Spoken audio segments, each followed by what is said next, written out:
Hi, I'm Jonathan Simmons, Director of Retail Operations, and today we're making mac and cheese. It's so simple, but can be complex at the same time, and that's what makes it unique. Whoever's in charge of making the mac and cheese, that is pressure. Because if you mess up the mac and cheese, I guarantee you will not be in charge of it again. I don't measure. I kind of just, measure from the eye. For me, like a little bit more seasoning in here.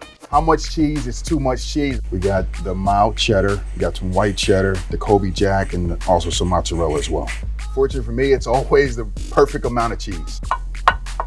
Add the milk, add the cream. You want to spread that evenly throughout the pot. The one thing we want to do is make sure we turn that solid cheese into a liquid. This is going to be what we pour into the noodles and the shredded cheeses. This is ready to go. We're just putting that final layer of cheese on the top. Once you put it in the oven, it'll certainly give it that crust, which is the favorite, by the way. I like that top layer to be a little bit on the crispier side, a little browning, particularly on the edges, and you're good to go. And that's that. Mac and cheese, Jonathan Simmons approved.